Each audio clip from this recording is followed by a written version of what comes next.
네, 안녕하세요. 마감 클래스 이강무 전문가입니다. 자, 오늘 장중에 우리 증시가 횡보의 모습을 띠긴 했었지만은 종목의 분위기가 상당히 좋았습니다. 자, 시가총액 상위 종목군들에 대한 움직임도 좋았고 또 일부의 개별주 테마의 움직임도 상당히 좋았습니다. 자, 오늘 전반적인 내용들 정리해 보도록 하죠.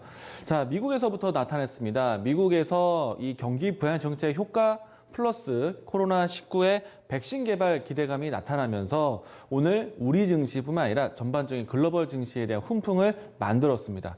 자, 그동안의 시장에 대한 리스크 작용했었던 코로나19에 대해서 백신 개발 기대감이 형성이 되어서 올라왔는데, 자, 이렇게 진행이 되면서 바이오 종목들, 백신 치료제 관련된 종목들의 움직임이 상당히 강했습니다.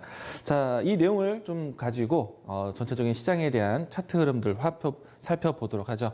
자, 우선은 코스피 지수에 대한 흐름들 보도록 하겠는데, 자, 그동안에 1차적으로 저점을 확인하고 난 다음 이제 1차적인 반등의 자리를 확인하는 과정에 있는데요.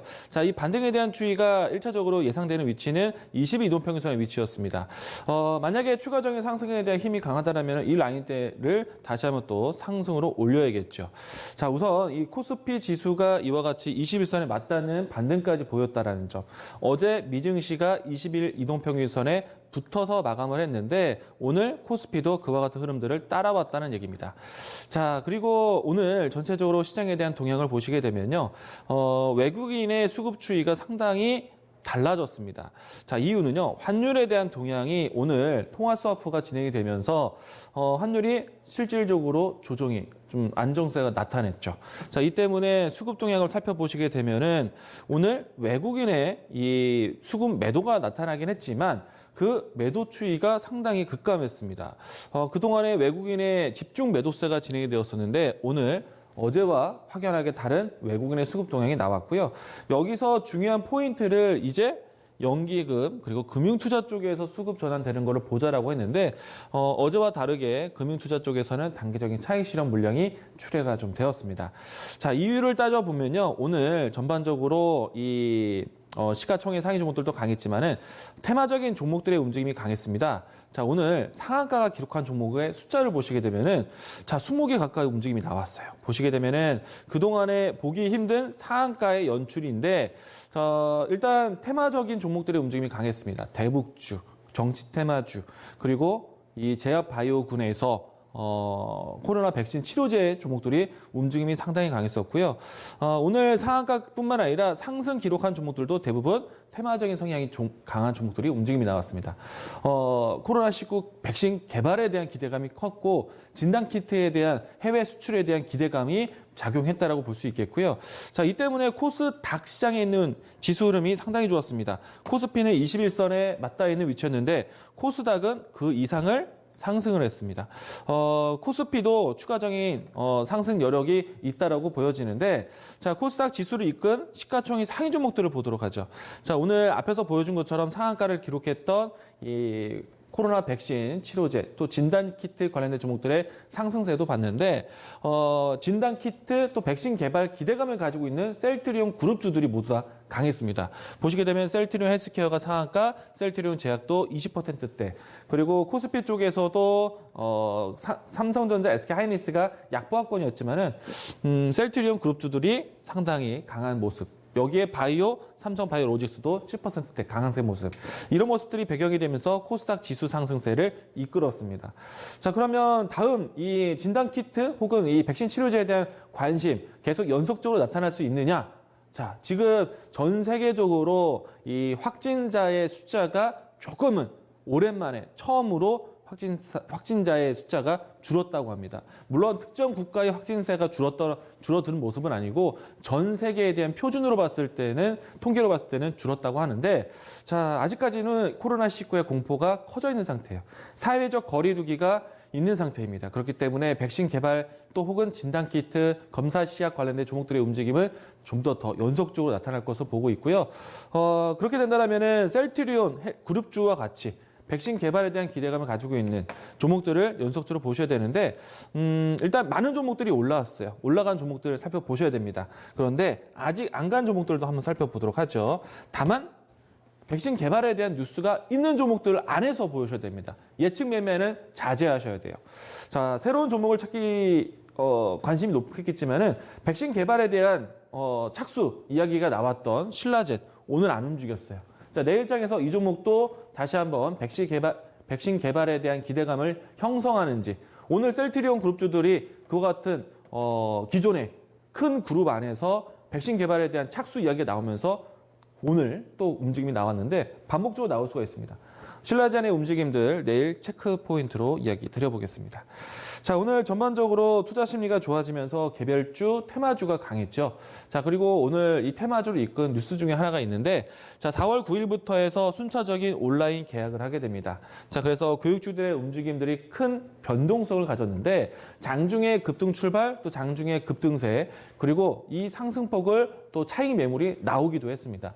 변동성이 상당히 큰데, 자, 4월 9일까지 시간적인 여유가 있겠죠. 물론 이제 4월 9일도 안심하는 단계는 아닙니다. 순차적으로 온라인 계약을 한다는 소식인데, 자, 여기서 최선호주를 선발을 한다라면은 교육주들은 이제 짧은 생명력을 보여줍니다. 그러면 그 안에서 이제 종목들에 대한 대장주를 선별하셔야 되는데, 자, 아이스크림 에듀에 대해서 이야기를 많이 드렸죠. 오늘 순차적인 이 계약에 대한 얘기들이 나왔을 때 유치원 계약 연기에 대한 얘기들이 나왔습니다. 그래서 아이스크림 에듀에 대한 온라인 판매에 대한 성과 다시 한번 또 볼 수 있지 않을까 예상이 되는데, 오늘 주가 차트로 봤을 때 쌍봉을 기록하고 장대 음봉이 연출됐습니다. 그런데 최근에 다시 올라온 추이를 보게 되면은 갭이 연출되었죠.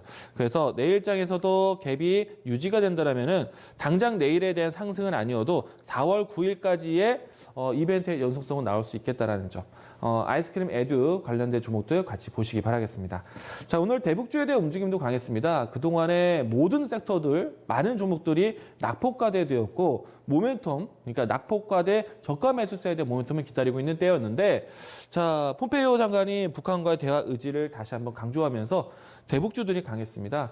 근데 대북주에 대한 연속성이 얼마나 길지 좀 더 지켜봐야겠는데, 최근 일주일 사이 동안에 북한의 대공포에 대한 부분들이 좀 발사가 되었었죠. 그래서 물론 이제 대화에 대한 여지가 나오지만은 무력 도발에 대한 이야기들, 사실 우리나라 선거 이전까지는 계속해서 이 불안감을 나타낼 수 있다고 봅니다. 그래서 대북주에 대한 관심은 낙폭과대 저가 매수세의 순환매로만 보시는 게 필요하겠다라고 이야기를 드려보도록 하겠습니다.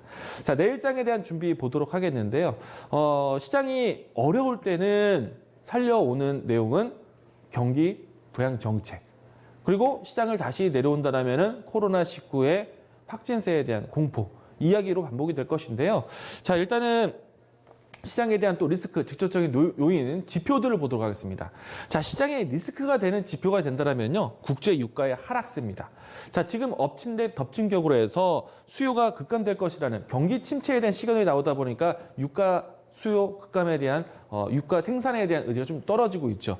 자, 그런데 이 산유국들은 증산에 대한 경쟁을 하고 있습니다. 가격 경쟁이 나오고 있어요. 그래서 미국 또 이 OECD 또 주요 기관 사회적 기관에서는 산유국인 러시아와 사우디의 이 논의에 대한 부분들이 계속 진행되고 있는데, 그 논의에 대한 결론이 나올 때까지는 국제 유가의 하락세가 멈추진 않을 것 같습니다. 그래서 이 부분들이 시장의 리스크로 작용될 가능성이 크다라고 이야기 드리겠고요. 자, 다 반면에 지표적으로 했을 때 우리 시장의 호재가 될 수 있는 부분들. 자, 한미 통화 스와프에 대한 효과는 지속될 것으로 봅니다. 물론 이제 당장의 돈이 출시가 돼서 환율적인 변동이 크게 요동친다라기보다는 장기적인 시각을 가지고 환율 안정세, 그러니까 그동안에 급격하게 올라왔던 환율이 점차 안정적으로 내려온 흐름들, 그러면은 환차 소량에 대한 추세를 보는 외국인의 수급에 대한 부분들도 조금은 수급 이탈에 대한 부분들도 진정될 것이다. 자, 그러면 종목의 본질을 볼 수 있는 시기가 온다는 얘기입니다. 투매에 대한 집중력이 나오는 시장이 아니기 때문에 종목에 대한 본질을 볼 수 있는 시기가 온다. 모멘텀을 찾으셔야 돼요. 자, 업종 대표주들에 대한 모멘텀 다시 살펴볼 수 있겠고요. 물론 이제 정부 지원 정책에 대한 부분들이 가장 크게 연출될 겁니다. 우선은 큰 증권 시장에 대한 경기 부양 정책은 확인을 했어요. 미국의 상원, 하원, 또 트럼프 대통령의 서명을 통해서 슈퍼 부양 정책에 대한 부분들 확인했고요. 그 부분들은 실질적으로 기업 지원 정책에 대한 부분들도 확인하셔야 되는데, 자, 트럼프 정부에서 기업 지원 정책에 대한 일환으로 발표된 것이 있습니다. 자, 자동차 연비 규제에 대한 완화 방침이 나왔는데, 자, 지난 정권 오바마 정부에서 나왔었던 연비 규제에 대한 부분들을 낮추겠다는 얘기입니다. 자, 그러면은 자동차 기업 안에서는 비용 절감에 대한 효과, 그리고 좀 더 생산 다변화에 대한 부분들이 늘어날 수 있기 때문에 자동차 기업에 대한 보완 정책이다라고 할 수 있겠고요. 자, 우리나라 기업에서는 어떤 포인트를 보셔야 되느냐? 자동차 연비 규제에 대해서 좀 더 자유로운 이 자동차에 대한 형태가 SUV 자동차들에 대한 혜택이 올 수 있습니다. 지금 북미 시장에 대한 공략으로 해서 현대기아차가 가장 밀고 있는 게 SUV예요.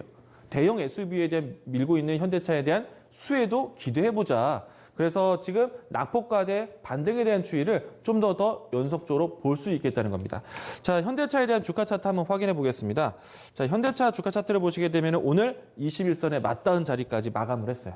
자, 추가적인 상승 예상한다는 얘기입니다. 그러면은 지난 코로나19가 창궐하기 이전 수준까지는 당장은 어렵겠지만은 적어도 박스권 형태로 해서 상단에 대한 돌파가 점차 이루어질 수 있겠다. 자, 적어도 1차적으로는 9만 원대 돌파 예상해 보고요. 11만 원대까지의 상승 여력에 대한 테스트, 미국에서 나오는 정책 이야기들이 우리나라에 대한 수혜도 될 수 있다는 점 보시길 바라겠습니다. 자, 내일 살펴볼 수 있는 종목들이 분명히 있습니다. 또 시장에 대한 자신감 올라올 때 잘 하셔야 됩니다. 자, 오늘 마감 클래스 이렇게 정리하겠습니다.